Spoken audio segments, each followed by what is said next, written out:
80% umat Islam yang ada di Indonesia mestinya dia punya suara yang begitu diperhatikan. Kalau dia bersatu saja. Iya, kalau bayangkan.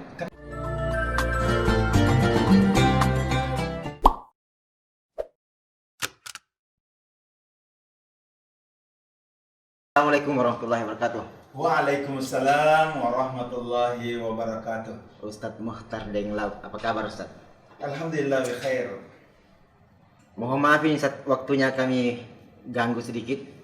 Ini juga dalam rangka dakwah, kami panggil ke studio AMC. Terima kasih banyak atas undangan AMC ini. Semoga AMC tetap jaya di udara. Ya, amin amin. Apa kesibukan akhir-akhir ini Ustadz? Alhamdulillah, kesibukan saya sebagai tokoh umat, salah satu pimpinan ormas yang ada di Sulsel, juga multi talenta. Di Thailand saja. Ya, multi talenta. Yang dimaksud mungkin FUIP Ustadz? Ya, yang saya maksudkan itu saya sebagai pimpinan FUIP, Forum Umat Islam Bersatu Sulawesi Selatan. Ya. Ini sebagai ketua. Sebagai ketua. Menggawangi banyak ormas dan lembaga-lembaga Islam yang ada di dalamnya. Ini luar biasa ya, bisa menyatukan berbagai ormas di forum ini Ustadz ya.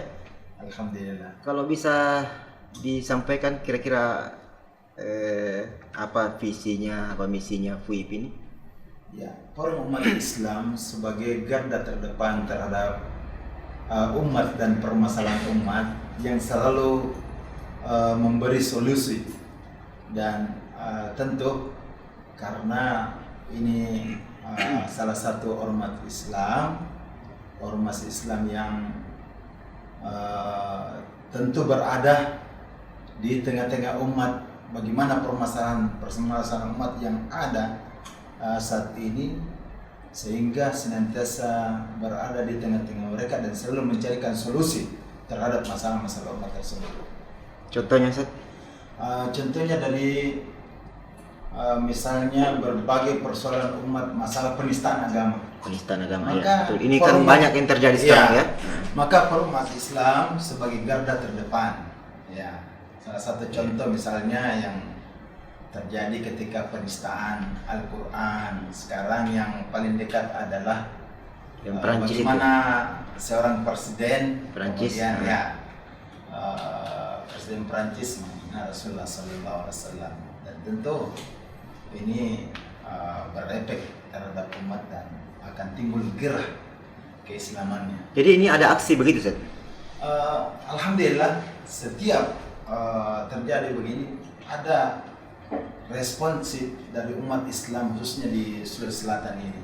Ya. Bahkan bukan saja aksi tetapi mengadakan konvoy, dan itu sampai mendunia dia punya berita bagaimana Forum Umat Islam ini yang menghimpun berbagai ormas dan lembaga-lembaga Islam turun ke jalan untuk menghentikan dan akan mengusut tuntas terhadap apa yang dikatakan Presiden Perancis tersebut. Ini skalanya FUIP ini Ustadz Makassar saja atau Sulawesi Selatan secara umum?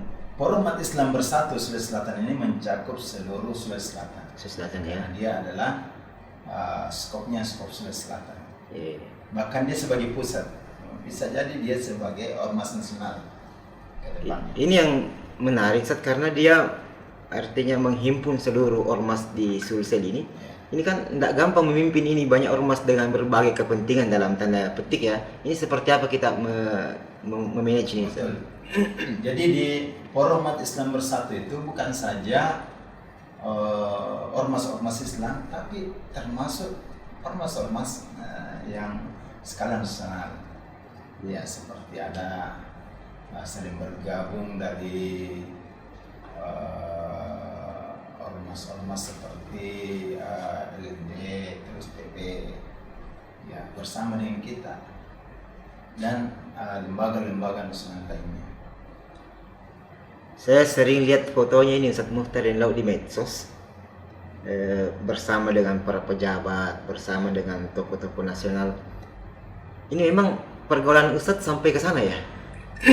Alhamdulillah, sejak 5 tahun terakhir ini atau 10 tahun terakhir ini memang hampir semua stakeholder yang ada di Sulsel ini, baik TNI, Polri, kemudian gubernur, serta wali kota, serta tokoh-tokoh nasional, kami selalu duduk satu meja dengan beliau-beliau, sehingga dari situ kami punya pengetahuan yang lebih luas terhadap Sulsel, terhadap Makassar, dan terhadap Indonesia ini.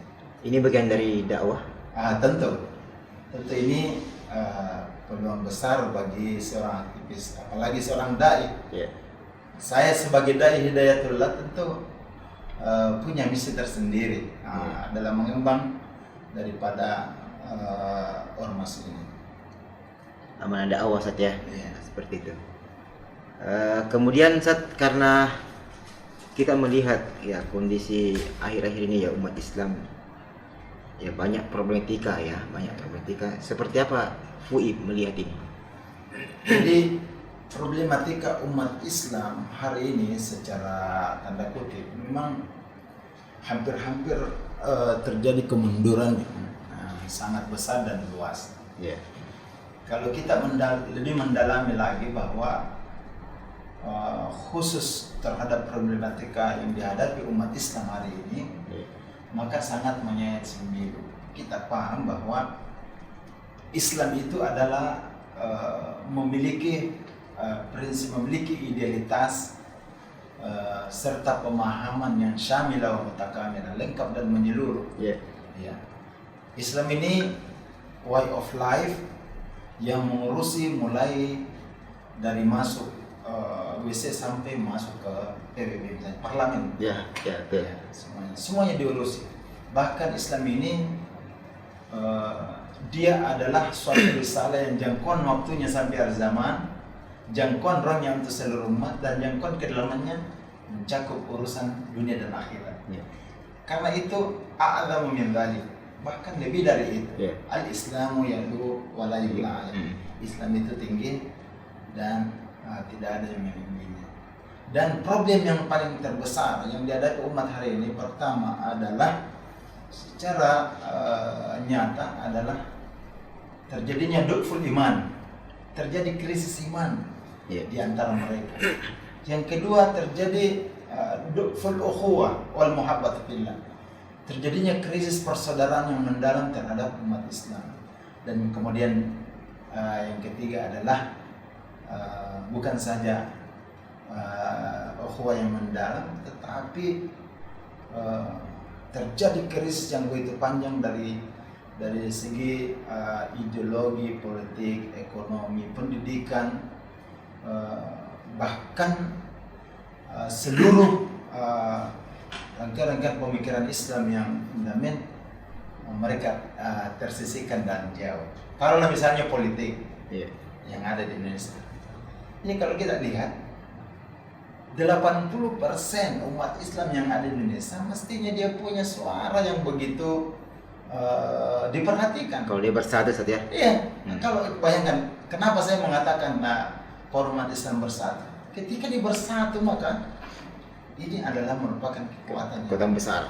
Besar dan tidak akan terbayangkan. Nah, mungkin ini berangkatnya dari Sulsel sampai kemudian seluruh Indonesia, bagaimana umat ini bersatu sehingga ada yang bisa dipandang, ada yang bisa kemudian dipegang.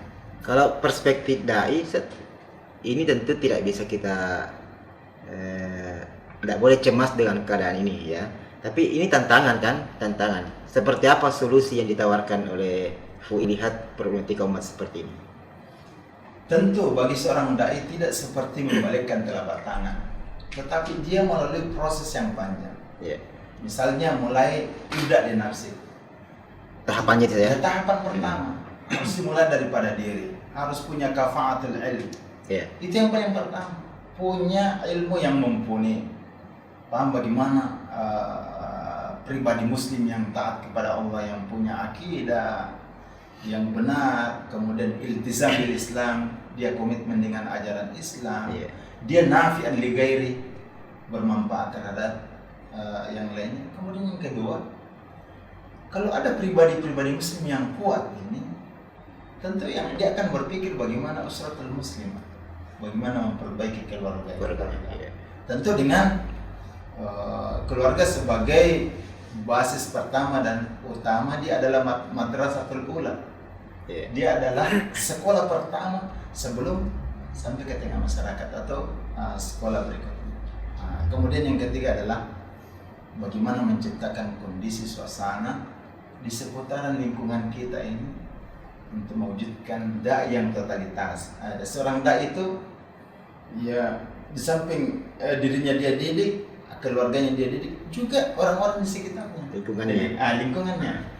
Sehingga tidak terjadi permasalahan yang besar di hadapinya. Bayangkan ketika kita berada di tengah-tengah masyarakat yang tidak terdidik, maka ini sangat berpengaruh besar terhadap anak dan keluarga kita.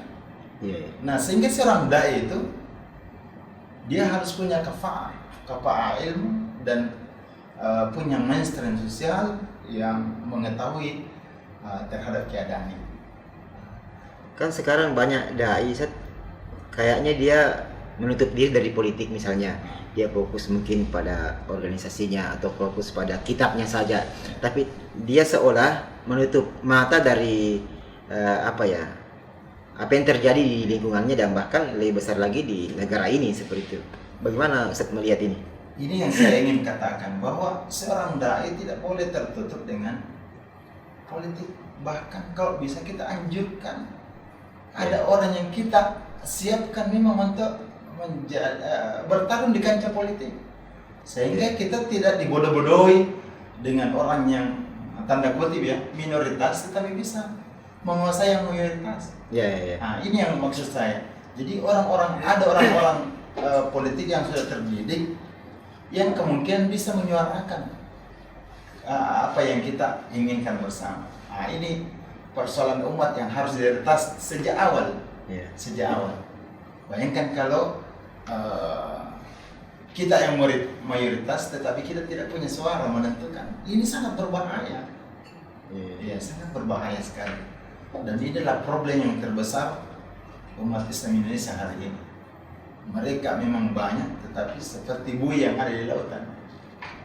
Pertama, karena itu yang saya katakan, belum ada person-person yang memenuhi kriteria kesehatan, baik dari segi ekonomi, politik, sosial, pendidikan, sampai seterusnya. Sehingga memang saat ini untuk terkeluar dari permasalahan tersebut itu, harus kita membuat suatu sistem atau pijakan baru. Kita harus mempersiapkan orang-orang yang kita ingin tempatkan. Misalnya di kata kuncinya mempersiapkan saja. Mempersiapkan, kita akan persiapkan. Kita akan mempersiapkan, termasuk yang akan memimpin kita. Kalau tidak dimulai dari sekarang, jangan harap 20-30 tahun ke depan. Tapi yang berat Ustaz, karena masyarakat kita terlanjur pragmatis Ustaz. Itu saya paham, karena saya berada di tengah-tengah mereka. Memanglah hari ini harus betul-betul kita pahamkan, terus istimewa para dai yang harus siang dan malam menyuarakan kebenaran ini, bahwa tidak perlu orang disogok misalnya, tidak perlu orang hanya mendapatkan 100.000, 300.000, tiba-tiba sembarang saja pilihannya. Ini yang saya maksudkan. Tidak ada idealisme. Idealisme dan pragmatisme selalu berbenturan. Saya kira ini berat Ustaz ya. Artinya memang tadi itu harus bertahap, dan sebagai dai tentu harus bersabar dengan keadaan ini. Kira-kira bayangan Ustaz ini bagaimana terjun di lapangan kemudian melihat situasi saat ini. Kira-kira kita butuh waktu berapa lama Ustaz untuk memperbaiki keadaan ini? Sebenarnya tidak terlalu lama.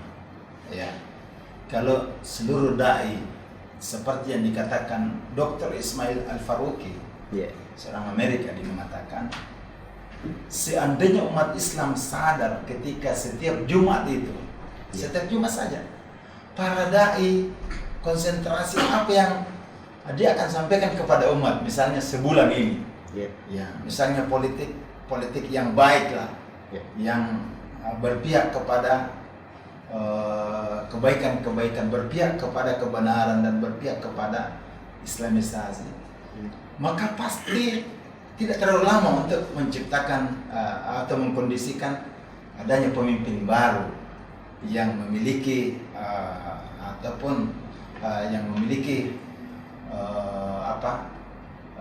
yang bisa meretas persoalan keumatan. Dan mungkin sudah ada contoh di negara lain saja. Oh iya, saya ambilkan contoh misalnya Erdogan hari ini, Turki. Turki. Seorang Erdogan itu, dia ketika berpolitik di tingkat wali kota, Iya. dia masih mengikuti bagaimana itu sekularisme. Nggak apa-apa. Itu strategi ya. Strategi dia masuk ya nggak apa-apa. Yang penting itu. Tetapi begitu memegang tampuk kepemimpinan yang tertinggi, maka semuanya berubah. Nah inilah yang kita ingin katakan seperti itu. Bagaimana generasi-generasi yang dididik oleh dai, seorang dai yang hari ini untuk kemudian bisa tampil ke depan, ya. Sababul yaum undatul aqdam. Iya, betul. Jadi hari ini sabab pemuda, tetapi bagaimana dia menjadi pemimpin masa depan. Nah ini yang kita seorang dai punya prospek atau cita-cita yang besarnya begitu. Berarti kata kuncinya juga ini bahwa pemuda memang yang harus kita siapkan hari ini. Tentu, karena hilangnya gira, hilangnya kekuatan daripada pemuda ini menandakan juga hilangnya identitas Islam. Karena itu seorang dai, seorang ideologis harus menyiapkan generasi pemuda sebagai generasi pengganti. Iya. Ayo kalau kita mengkaji daripada sudah cukup bagi kita surah 554, surah Al-Maidah 554 itu. Iya. Itu yang dikatakan suatu generasi yang Allah akan turunkan bukan sebagai diganti, tetapi dia menjadi pengganti yang memiliki tentu ciri-ciri ya. Iya. Nah ini yang saya katakan minimal 4 cirinya bisa kita lihat di surah Al-Maidah ayat 54. Ustadz, selain sebagai ketua FUIP, Ustadz ini kan kayaknya multi talent memang ya. Saya baca-baca daftarnya itu kan, ya selain aktivis, Ustadz juga tidak melupakan ya kegiatan ekonomi, ada usaha-usaha ekonomi. Ustadz juga penulis aktif, nah, seperti itu, dan aktif di berbagai event nasional. Ini bagaimana membagi waktu, Ustadz? Jadi seorang dai memang dia memilah waktunya sebagaimana teori wal asri, teori autotransformasi. Bagaimana waktu itu betul-betul dimanfaatkan dengan sebenarnya. Saya sebagai seorang ketua FOI, tapi saya juga mengurus ekonomi. Yeah. Ya, sekarang ini saya punya warkop, namanya warkop MDL. Mantap itu. Dan sekali dicoba tentu merasakan, karena dalamnya ada menu khusus, yaitu menu telur setengah masak, ada madunya, ada mericanya, tambah lain-lainnya. Ini promosi sedikit ya. Silakan Ustaz, lanjut Ustaz. Selain itu juga saya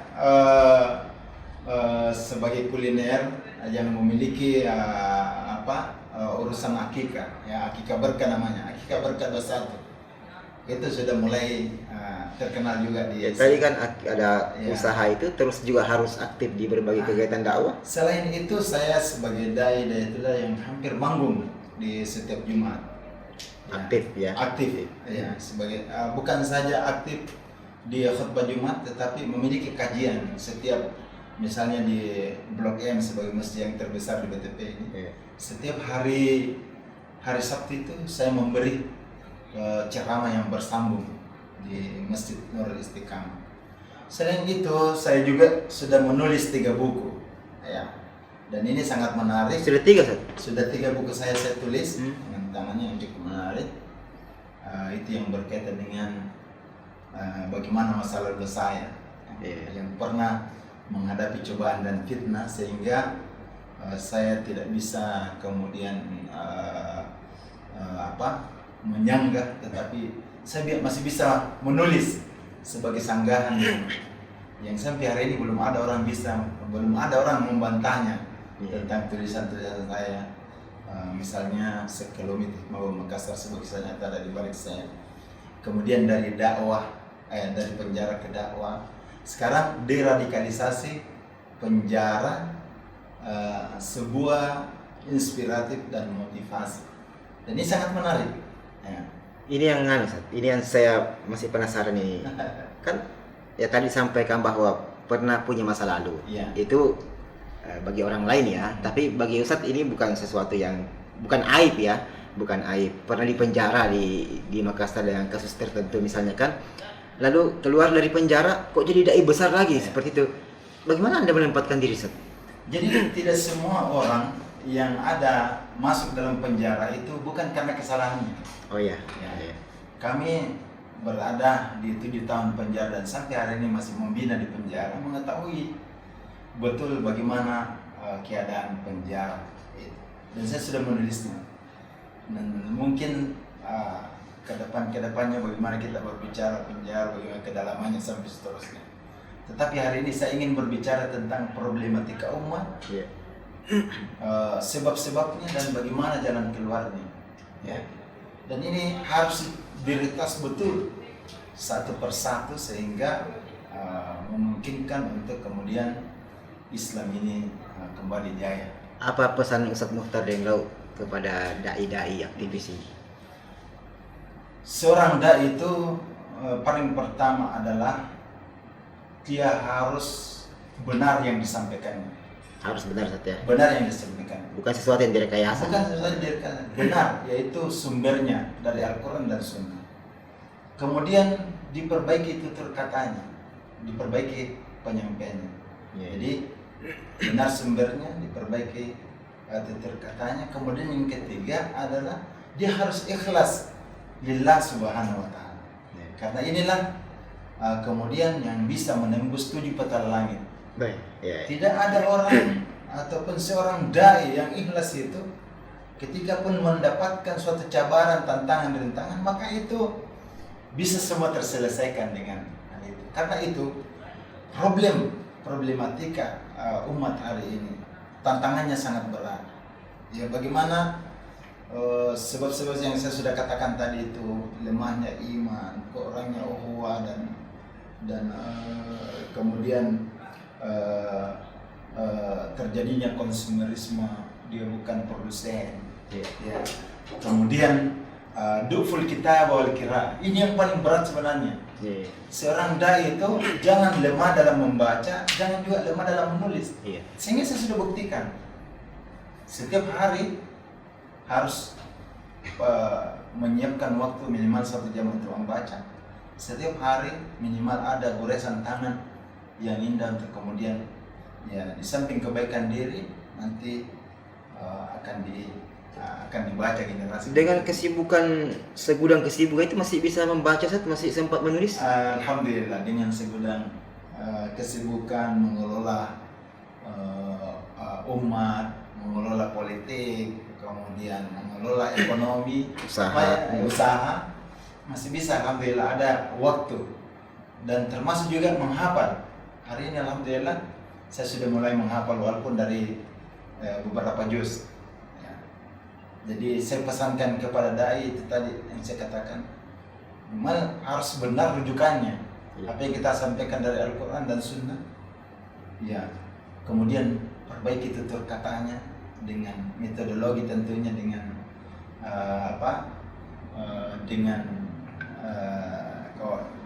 dikatakan di sini adalah bagaimana menyampaikan secara retorik, dan yang terakhir itu adalah ikhlas lillah subhanahu wa ta'ala. Kalau ini semua terjadi, maka insya Allah problem yang dihadapi umat Islam karena kita sudah mentarbiyah, mendidik dengan baik terhadap umat ini, dia kan tidak akan mudah goyah. Apalagi kalau hanya disogok hanya 1 karung beras. Iya, 1 karung beras, 1 dos mie, 1 dos mie. Oh, enggak. Tidak. Dia sudah memiliki memiliki pemahaman yang jelas dan tentu punya cita-cita besar. Ya. Ya ini kebetulan karena mau pilih wali di Makassar, Ustaz. Ya. Seperti apa arahannya Ustaz terhadap umat ini dalam memilih calon pemimpin? Alhamdulillah, walaupun saya ini sebagai seorang ketua tim dari salah satu kandidat, Iya. yang jelasnya mari menjaga ya keutuhan. Semua orang sudah punya pilihan, Ya. ya. Semua orang sudah mengetahui masing-masing kandidat ini. Tapi coba perhatikan baik-baik. Yang paling sedikit kekurangannya yang harus dipilih dan memiliki kafa'ah politik. Maksudnya itu dia seorang birokrat yang unggul, yang tidak punya cacat. Itu yang mengetahui betul tentang bagaimana keadaan Makassar. Yang kedua, ya minimal dia punya kafa'ah terhadap kebangkitan ekonomi misalnya, kebangkitan yang lain.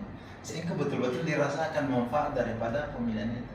Dan saya yakin kalau semua orang ini sudah paham bagaimana Makassar ini ya harus lebih baik menjaga ukhuwah, dan itu yang pertama ya, menjaga ukhuwah, persatuan umat. Tetapi pilihan wali kota itu yang nomor 2, bahwa memilih wali kota ya harus betul-betul yang punya punya kafa'ah dalam memimpin. Dia seorang birokrat, dia juga seorang pengusaha, sehingga tidak salah-salah.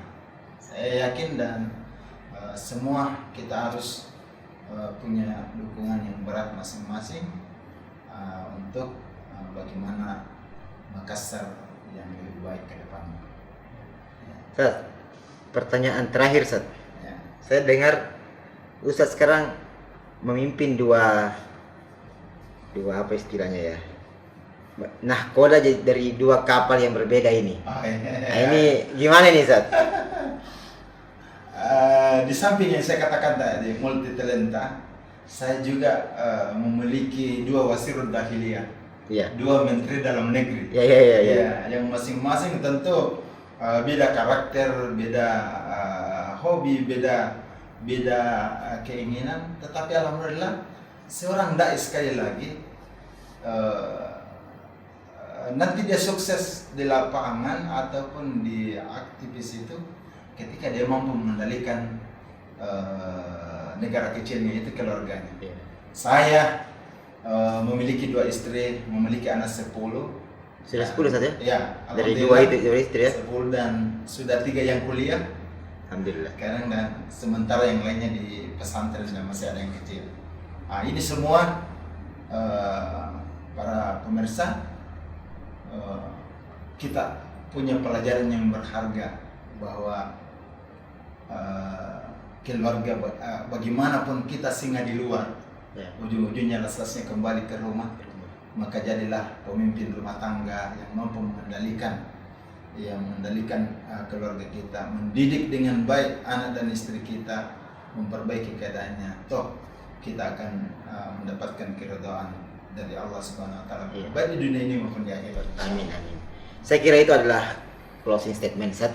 Dan alhamdulillah, terima kasih banyak waktunya, Ustaz, hadir di studio AMC.